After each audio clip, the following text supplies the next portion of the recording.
coat, it's got some holes. My shoes need some new soles. I've been outside for a while, just slowly losing my smile. I need me someplace to sleep.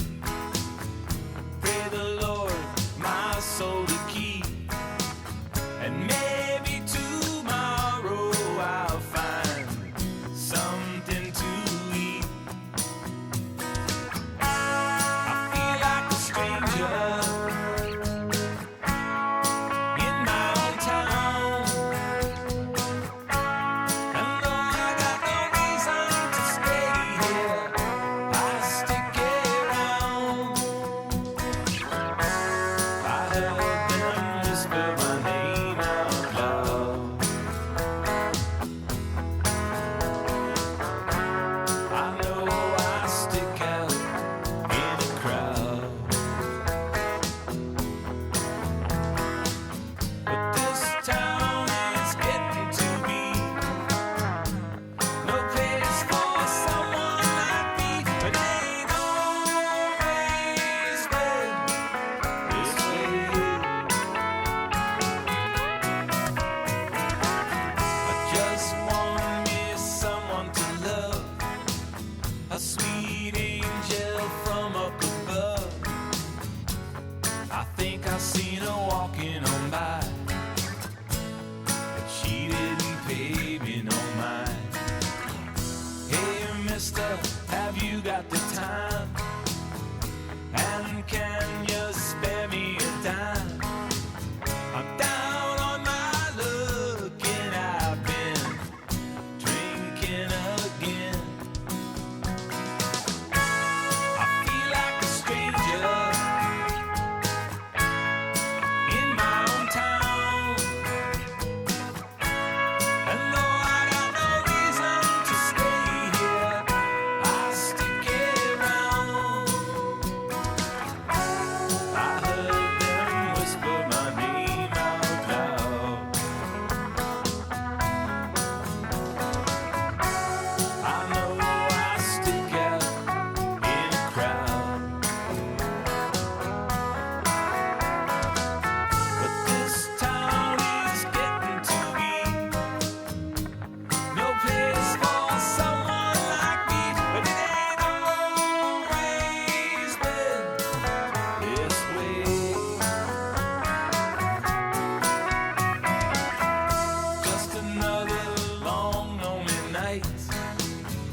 I was thinking that maybe I might head on down to sweet Santa Fe. No one there I know anyway. Just one last sweet cigarette. If I'm lucky, that's all I'll get. And if they catch me, I'll be looking at time. I feel like a stranger in my own town. And though I got no reason to stay here, I stick around. I heard them whisper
Before proceeding any further, I recommend you Google Lake Oswego Unabomber and read the news accounts. The simplest way to understand that Lake Oswego cop Brian McMahon is dirty is this.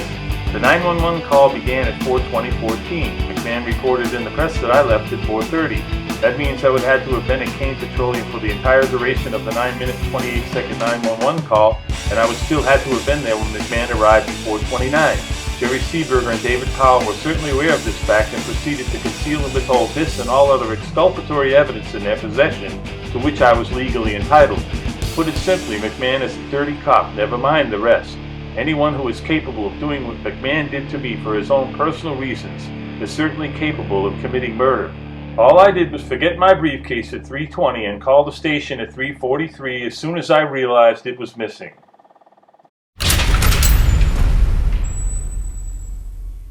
Here's our subject, Dirty Lake Oswego cop Brian McMahon. He says leaving a briefcase behind is not enough for probable cause. It's just like somebody forgetting their purse. No big deal. Here's the phone call that Brian McMahon concealed where we called and said we forgot the briefcase and we'd be back. And here the lawyer asked him, you ever considered that Pownall might be lying? And he goes, oh, we know him from a bouncer at the Gemini bar. He's always told the police the truth, always. Alright, here's another question. He goes, did it weigh into consideration that you knew Pownall? He goes, yeah, sure weighed in that I had prior knowledge of him and he's always been truthful before. So I had to consider that he wasn't telling the truth. And here he says at the bottom, I think I did everything that I could at the time to verify the story that there wasn't any surveillance tape out there. And as soon as the next picture comes up, you'll see these are the doors McMahon walked through. The sign says it's protected by a surveillance system, and there's the number of the company that installed it. And here is Pownall looking at the outside camera he's so conscious of. And obviously there's an outside camera on the gas pumps. And the permit is at City Hall.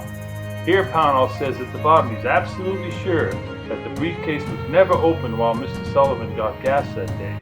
Even a week after the incident on July 20th, they're still working on the frame job, trying to make me out to be a liar when in fact the video proves they are the liars.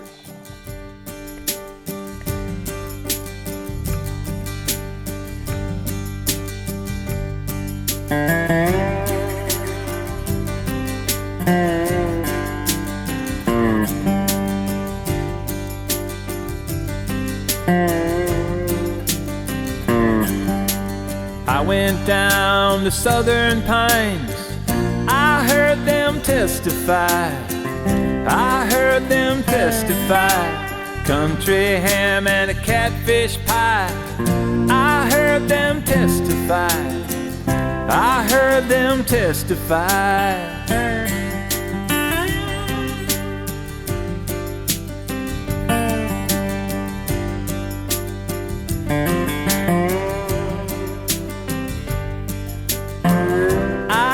Them testify, talking about the pearly gates. You can learn forgiveness, son, it never is too late. I heard them testify, for his love they cry. Their faces pointed to the sky. I heard them testify.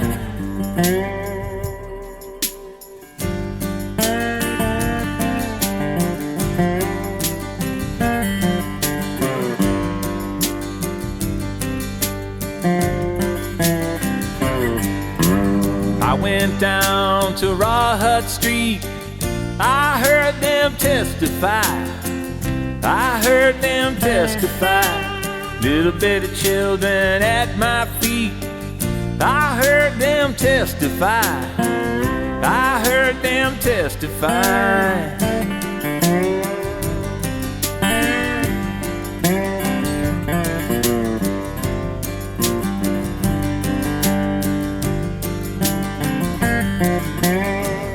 I heard them testify, there ain't no way that you and I are ever gonna get to know the reason why. I heard them testify, they said you know not when he comes for you, my friend, gonna find out on the day you die. I heard them testify.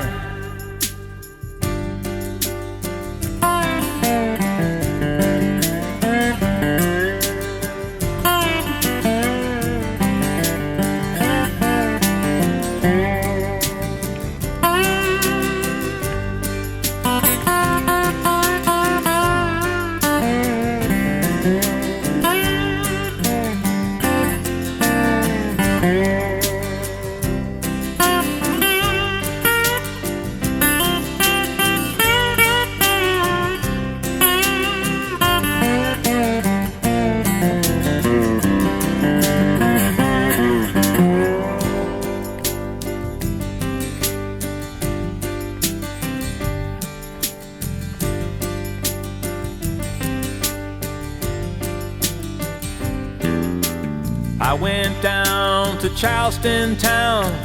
I heard them testify. I heard them testify. I didn't have time to hang around, but I heard them testify.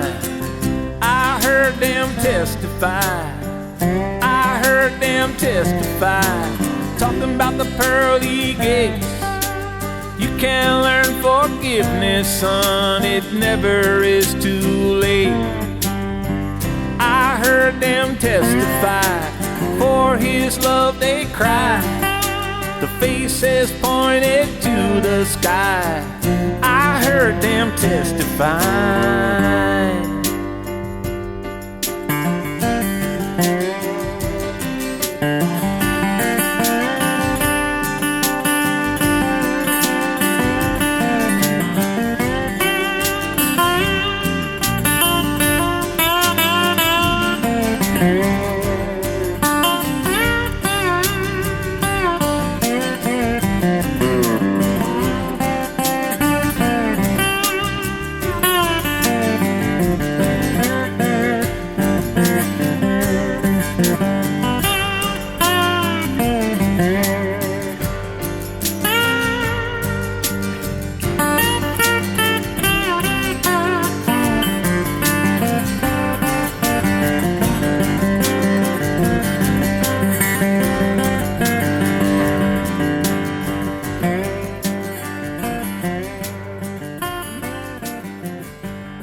Brian McMahon is a lying, dirty cop who knew Pownall was lying to him and that I was innocent, and he tried to frame me anyway for his own personal reasons. Knowing that her report proved that the Lake Oswego police were framing me, Meredith Hopper, Portland Police Bomb Squad detective, in reaction to the false press releases and false news accounts, listed her report as confidential at noon on July 15th, 2 days after the incident that Pownall started all on his own.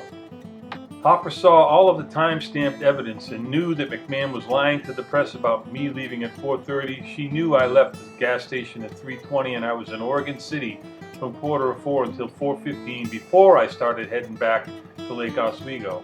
Hopper gave her report to Lake Oswego prosecutors David Powell and Jerry Seeberger, figuring it would be their problem, their headache, and Seeberger and Powell promptly withheld this exculpatory evidence from my attorney illegally.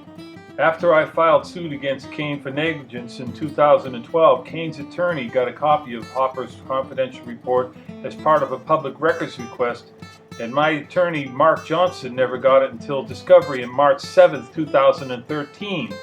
Johnston proceeded to withhold the information from me, never told me about it, and then it wasn't until after Trevor was murdered in September and the case got thrown out because Mark Johnson didn't even so much as submit my declaration or any evidence into the court file, and after Trevor was killed and the case was thrown out, I got a copy of all the records and went through them and found out that my own attorney withheld the report that proved I was innocent all along.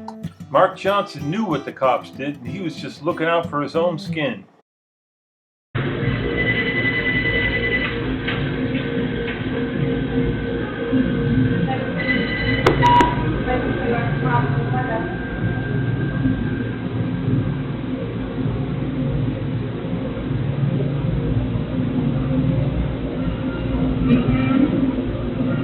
Yeah, they can even let me know from here.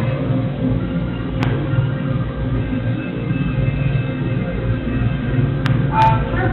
And who's it?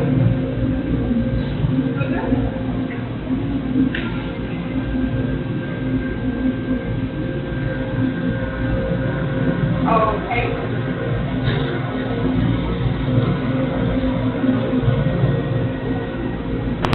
Okay. All right, thanks. Here, Mike Martin is coming in to report the briefcase at 3:40:31, just 2 minutes before we call at 3:43. Martin saw Pownall hide the briefcase. He's the one who eventually has to show her where it is because she can't find it. That means he saw where Pownall tried to hide it. This is 15 minutes after Pownall's theft. Martin knows all about the briefcase. He saw Pownall try to hide it. And after a brief interlude, we'll get back to the sequence where Martin reports the briefcase to Glenda. Obviously, when Mike Martin had to show the cashier where Pownall hid the briefcase because she couldn't find it, Pownall knew Martin saw him conceal the briefcase. This is exactly what made Pownall paranoid about getting fired for theft on the job again. Did Martin see him open it too? 22 minutes after Pownall witnessed the cashier bring the briefcase inside with her, he began executing his plan to get her to call 911 so he could call his dirty cop buddy Brian McMahon to protect him by framing me. McMahon knew Pownall was lying, he knew who I was and my family, he knew my truck, he knew I called, and he certainly knew he had no probable cause to arrest me. He did anyway. McMahon lied about everything and concealed the truth. And by the way, Jason Cain testified under oath that he never checked Pownall's previous employment record. He was fired from Rent-A-Center in McMinnville for on-the-job theft. That's what's known as negligence. So Martin came in and put money at the register and then walks back out and immediately turns around and reports the briefcase to Glenda.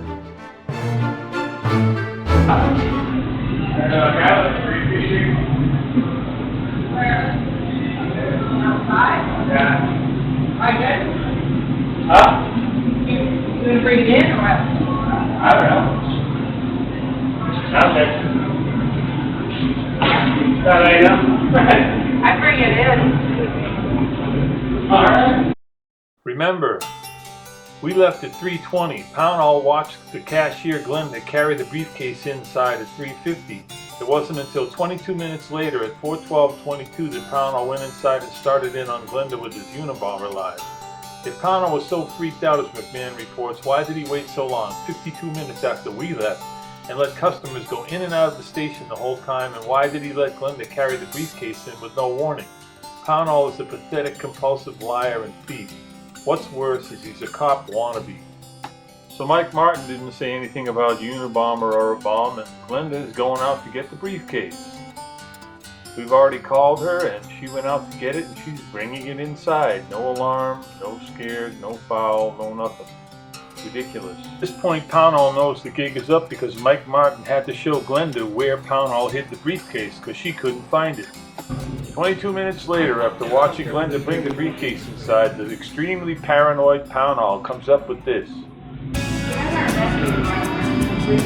No, the guy said that exact thing and then drove off and left the briefcase.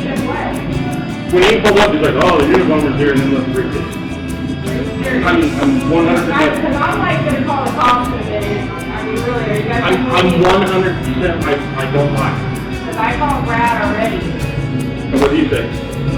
He said, like, wait a little while for the guy to come pick it up. But they didn't tell me that he said that. Yes, that's what the guy said when he got out of the car. It was a joke, right? But the point is, he left the briefcase. Yeah.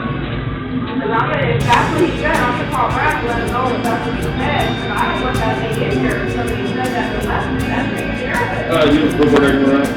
Yes. I just want to make sure nobody says something that way I can really call and let me know. I agree. All right. It's entirely up to you. Well, I'm going to call him.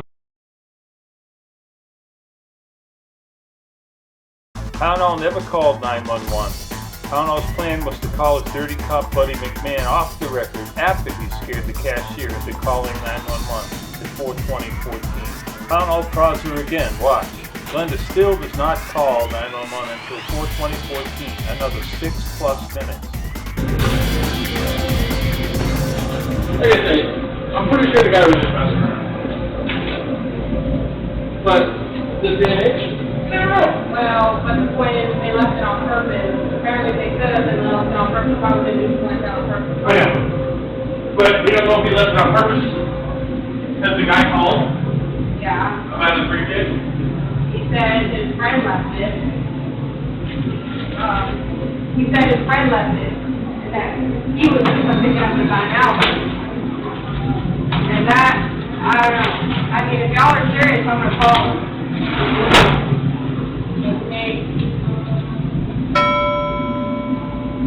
Now watched Daniel explain to 911 that there were two of us in my truck. Two white guys. He said it was just two white guys, early 50s. Hello? Hi, I'm John. So, the two guys, tell me about them. They were, Glenda that I was talking to says they're just two white guys. Okay, what's your name? My name is Daniel. Okay, so Daniel, tell me about them. Okay, the driver was a heavy-set man, gray hair, probably 6'2". He was pushing about 230 pounds. Okay. Sunglasses. Okay, and what else? Wearing pretty much regular clothes. I think he had a blue shirt and a pair of shorts on. Now let's go with number two. He's also a white male, about 58? White male, 50. I never saw him stand up, but I could gauge his weight at about 190 pounds. Okay, how tall do you suppose he was? He was sitting in the car, but I would assume right around 5'9". Okay. And you think... Remember, when Glenda expressed her doubts about his friend calling, and I don't know, Pownall never told her there were two of us in my vehicle, as that would explain to her why my friend called and also allay her fears. As you can hear on the 911 recording, Pownall does not give his last name, but he's giving a detailed description of two white guys to police, emphasizing that we were both wearing sunglasses. We were not. Pownall planned everything he did because he knew Mike Martin saw where he hid the briefcase. Having lost the previous job due to employee theft, Pownall became paranoid and cooked up his plan to keep his name out of the equation by getting the cashier to call 911 so he could then secretly call his dirty cop buddy Brian McMahon, so McMahon would get there first to protect him by framing me.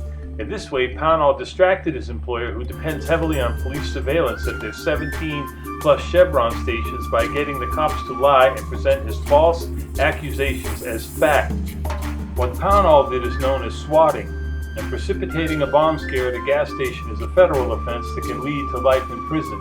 Jerry Seaberger and David Powell, with proof Pownall lied to police during a criminal investigation purely for political reasons, never charged Pownall.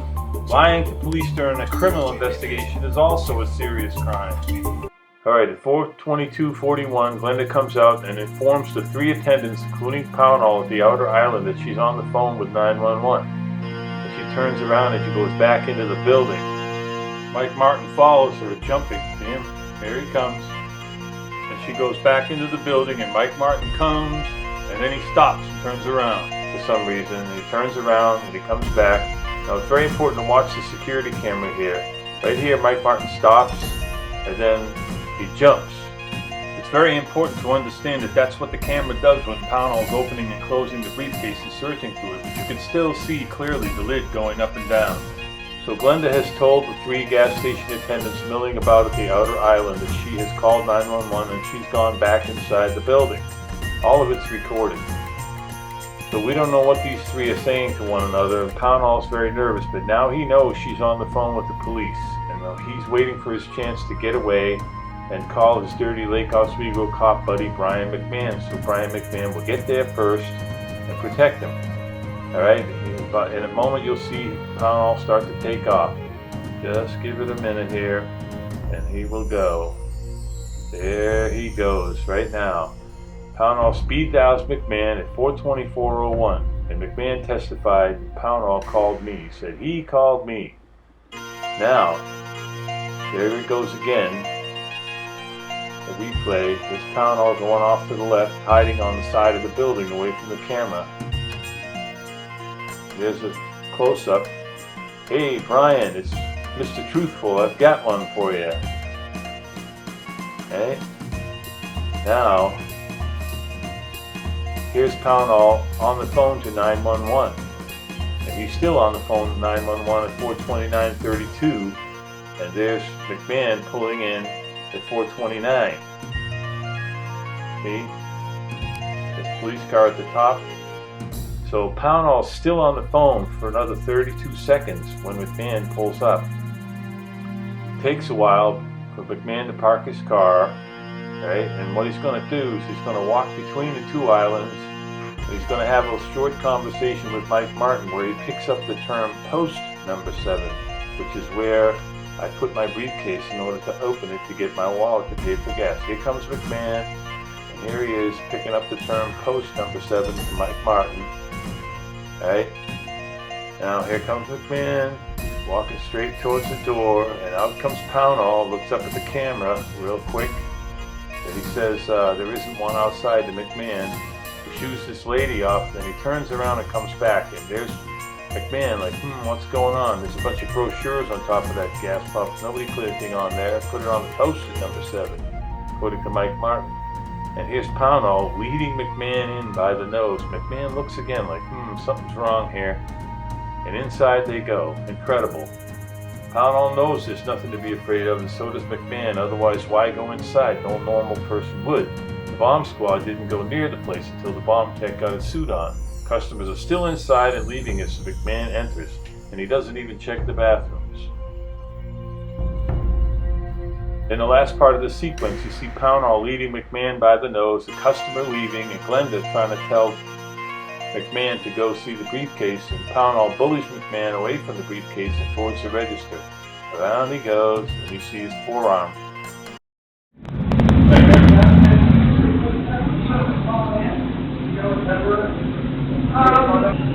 For that phone? I got it. Right here. That's the number? For the person who called in? Oh, for the person who called in, I don't know. Who's calling in? Do you have a number on that by chance? I think it was, for the person who called in? Oh, for the person who called in, I don't know. Who's calling in? Do you have a number on that by chance? I think it was, I think it was this number right here, the 503-915-19. That's the one, that's the one that came in around, that's the one call that came in around that time. You're lucky too. McMahon sees for the 3rd time he has no probable cause. And don't forget that Pownall has already secretly called McMahon and told him we called about the briefcase already. Pownall just walked out of the other frame. He's heading for the door to look outside to see if we've returned yet from the dump. My passenger Steve Geneva and I. And here he comes back in to let McMahon know that the coast is still clear, that we haven't come back yet. It's pathetic. That's the one that came in around, that's the one call that came in around that time. You're lucky too. Our call time is on the phone. There's no question McMahon sees we called more than 35 minutes before 911 was ever called. Anything McMahon writes in his cop notebook is discoverable in court. You can see the moment he decides not to use it. Remember, McMahon testified forgetting a briefcase is just like forgetting a purse. Here, you got a piece right there. Yeah.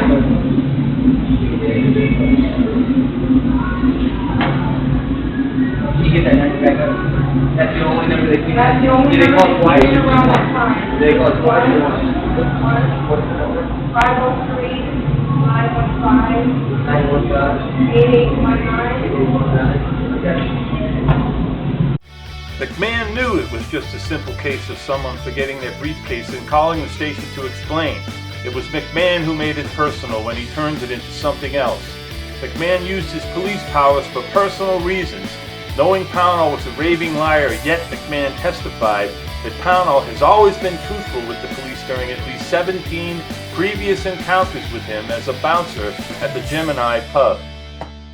There goes McMahon's lapdog, checking to see if we're back from the dump yet. And by the look on his face, I'd say he's very conscious of what he's doing, he's very aware, and he's also seriously screwed up.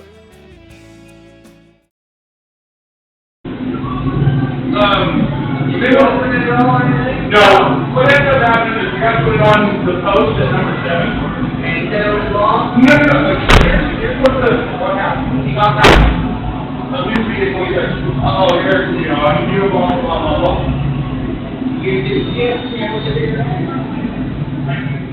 You just heard McMahon try to induce Pownall into giving him a statement that would give him probable cause.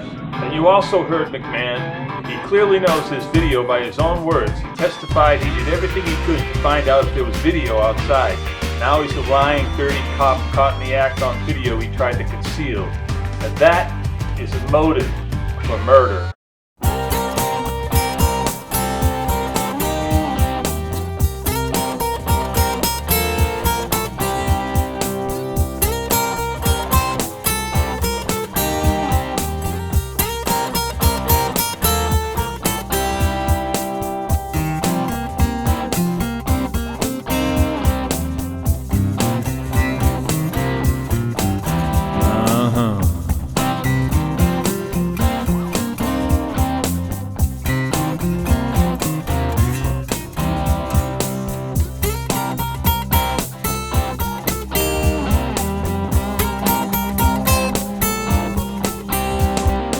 paradise of people playing poker in the park. If you know what's best for you, you won't go out after dark.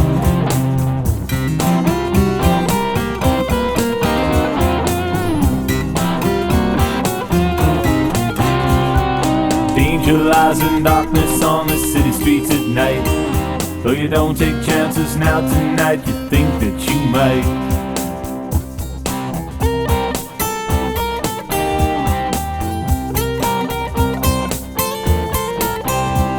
Two lovers walk along the shore tonight and they find their love was really only a passing state of mind. Of mine, of mine, of mine.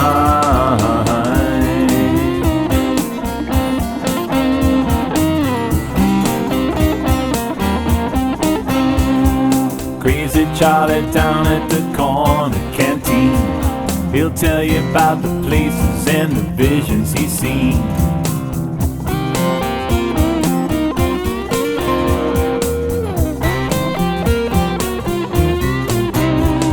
Sometimes at night he sits and drinks a whole case of beer. It ain't his loneliness, it's just his visions he fears.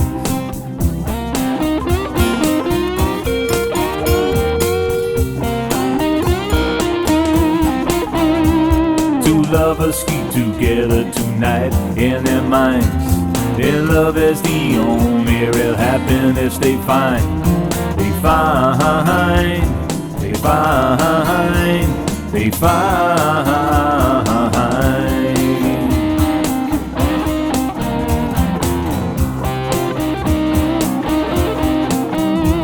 I was feeling no pain as I walked through the door. I was looking at Charlie, passed out on the floor.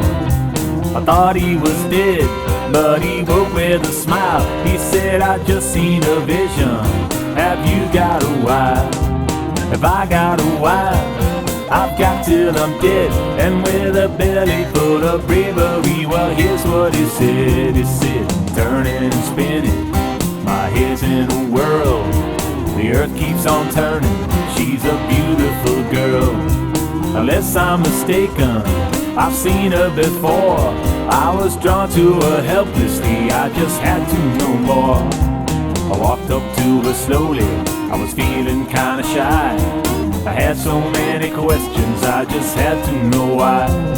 But before I could ask her, well, her eyes met mine, and I felt like I had known her for a very long time. She said, take a look around you, take a look within yourself.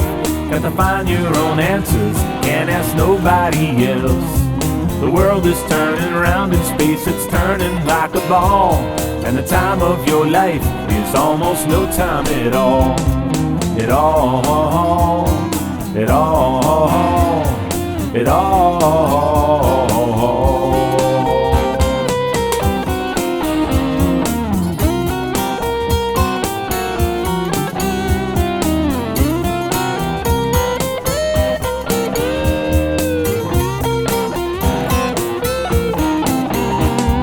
Seeds of dreams scattered and lost along the line, blossom and bear fruit within your lifetime.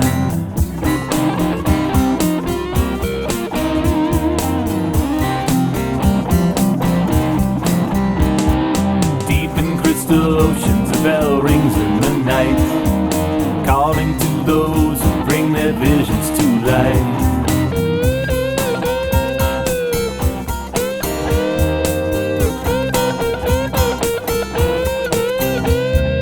Take a look around you, take a look within yourself.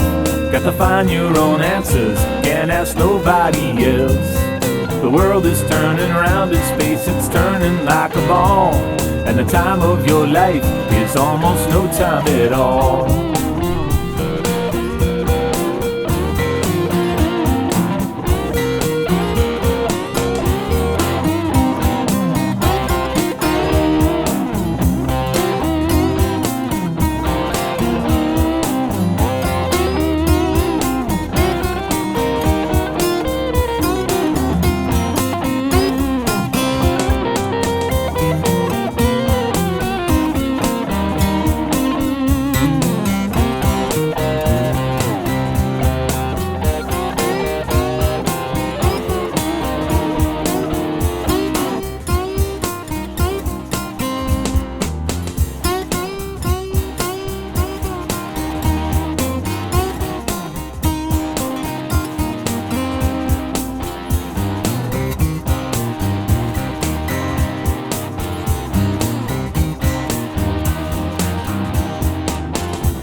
If you believe this tire hit a curb at high speed as Kamala Harris and the California Highway Patrol claim, then don't bother watching part 2.